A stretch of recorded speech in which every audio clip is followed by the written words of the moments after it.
মুর্শিদ আপনি ধরতে চাইলেও ধরতে পারবেন না। যদি বলেন কেন, আমি যতটুকু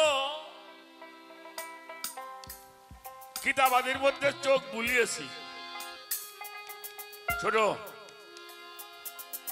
আমার আল্লাহ তাআলা বলছেন পৃথিবীর কোন মানুষের ক্ষমতা নাই যদি আমি কাউকে হেদায়েতের হুকুম না দিই। আচ্ছা, আমি যাকে আমার অনুমতি ব্যতীত কোন মানুষ ঈমান আনায়ন করতে পারে না। কথাটার মধ্যে একটু কারণ আছে না? অবশ্যই। কি আল্লাহ বলতেছেন আমার অনুমতি ব্যতীত কোন মানুষই ঈমান আনায়ন করতে পারবে না। পারবে না। এখন আমরা এটা যদি হানিফরা জানতো তাহলে তো আরো বেজালে ভরতাম।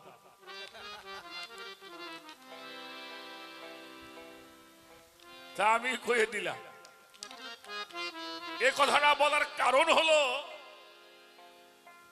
আল্লাহ আগে নবী পাঠাইছে, পরে পাঠাইছে কোরআন, নাকি? আপনারা কথা কন একটু। আগে কোরআন আসছে, নবী আসছে। হ্যাঁ, আগে নবীগণ আসছে, পরে তাদের উপরে কিতাব নাজিল হইছে। ওই নবী রাসূল দেখে যারা ঈমান আনে নাই, ওই নবী রাসূল দেখেও যারা ঈমান আনে নাই, তাদেরকে আল্লাহ বলছে এবার আমার অনুমতি লাগবে। কারণ দেখে শুনেও বোঝা হয় নাই। আর এই অনুমতি নেওয়ার জন্য আচ্ছা, আল্লাহ যে আমাদেরকে অনুমতি দিবে, আমরা আল্লাহরে কেউ দেখছি? হ্যাঁ, আপনারা দেখছেন? তাহলে এই জন্যই আল্লাহ নবী রাসূল পাঠিয়েছেন, তাদের কাছ থেকে তোমরা জেনে শুনে আত্মসমর্পণ করবা। তাদের কাছ থেকে আত্মসমর্পণ করা মানে হইলে আল্লাহর কাছ থেকে অনুমতি। আমার কথাটা কি বোঝা গেছে বাবা? আর পীর মুর্শিদের সম্বন্ধে দলিল আর কত কম বাবা। আমিও আমার জীবনের একটা সময় পীরের নাম শুনলে তার সাথে মারামারি না করলে ঝগড়া একটু করতাম। এটা আমার জীবনের প্রথম পর্যায়ের কথা বলি। বাড়িতে তারাবির নামাজের জামাত হইতো, যদি কেউ ভুল করে ইচ্ছা করে কেউ তারাবির নামাজ পড়বেন না আসতো, সকালবেলা 2টা হাত ধরে বানায় নিয়ে বাড়ি আসতাম। পীর মুর্শিদ সুলালা মানুষ দেখলেই তাকে হাতে ভেজাল না করে আমি ভাত খাইতাম না।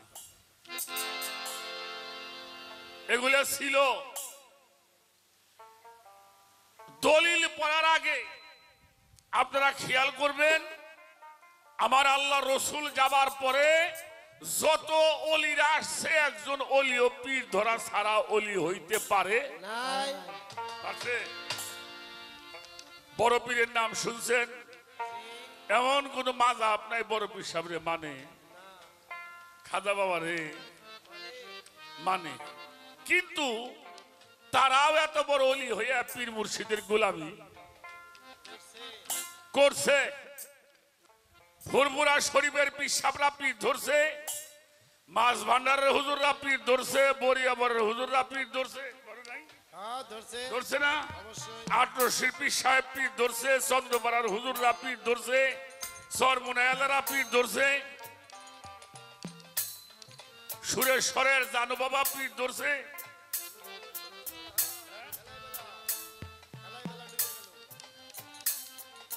জিটকা শরীফের অলিরা পীর ধরছে। যদি এদেরকে ভালো মনে করো তাহলে পীর ধরো, আর যদি মনে করো এরা ভালো না, তোমার এই দেশে যাওয়ার প্রয়োজন নাই। আপনারা কি করেন? আমি যাকে নাম বলে বললাম এরা আল্লাহর ওলি না, এদেরকে আল্লাহ মৃত বলতে নিষেধ করেছেন। কোরআন শরীফের সূরা বাকারার 154 নম্বর আয়াতে আল্লাহ বলছেন, ওয়ালা তাকুলু লিমান ইয়াবতালু ফি সাবিলিল্লাহি আমওয়াতান বাল আহইয়ান ওয়ালাকিল্লাহি তাশহুরুন। সাবধান, তাদেরকে তোমরা কখনো মৃতই ভাবিও না। হ্যাঁ তাহলে আল্লাহর ওলিরা, আল্লাহর ওলির পথ। আচ্ছা, আমরা নামাজ পড়ি প্রতিদিন, এই প্রতিদিন নামাজের মধ্যে সূরা ফাতিহা ছাড়া নামাজ হয়? হ্যাঁ, তাই সেই নামাজের মধ্যে তুমি বারে বারে বলতেছো, আল্লাহ তুমি আমাদেরকে সেই পথ দান করো। কোন পথ? সিরাতাল, আল্লাহর পথের নাম কি? সিরাতাল মুস্তাকিম। আর শয়তানের পথ ফাত্তাবিউস সুবুল, একটা শয়তানের পথ, একটা আল্লাহর পথ, আর ওটা হইল শয়তানের পথের অভাব নাই, কিন্তু আল্লাহর পথ একটা কি? সিরাতাল। তা তুমি বারবার বলতেছো নামাজ পড়তে যাই, সিরাতাল মুস্তাকিমের পথ হলো নবীরা যেই পথে গেছে, আল্লাহর ওলিরা যেই পথে গেছে। আত্মসমর্পণকারীর পথ হইল সিরাতাল মুস্তাকিমের পথ। এই পথ যারা গ্রহণ করে নাই তা আল্লাহর পথ পাবে। তা কাজী বাবা আর পীর মুর্শিদ, ইবাদত বন্দেগী এলেম শিক্ষাও নারী পুরুষের জন্য সমান। বাহ বাহ, পরিষ্কার ভাবে ইবাদত বন্দেগী যাই কিছু বলো সব নারী পুরুষের জন্য সমান। নারীদেরকেও বায়াত হতে হবে, এটাও কোরআন শরীফে আছে। তারপরেও কিছু মানুষ মানে না, ওটা না মানলে আমার কিছু আসে যাই না। আবার আমারে কয় আমার বাপের ডরায় না, ওরা বর্তমান খুব ডরাই, ও ভয় পাই বর্তমান। উপরের ডর, ভয় পাওয়ার একটা কারণ আছে। কারণ যারা নবী রাসূল মানে নাই বাজান, তার কাছে কোরআন শরীফ দিলেও তারা মানবে না। আল্লাহ রসুল রে, আল্লাহ রসুল এত কিছু দেখাইছে, এরপরও আবু জেহেল কইছে তুমি হইলে জাদুঘর। তাই কয় নাই নাকি? কইছে হেরা কি রসুল মাইনে নিছে? তা কাজেই বাবা, এটা আগেও ছিল, এখনো আছে।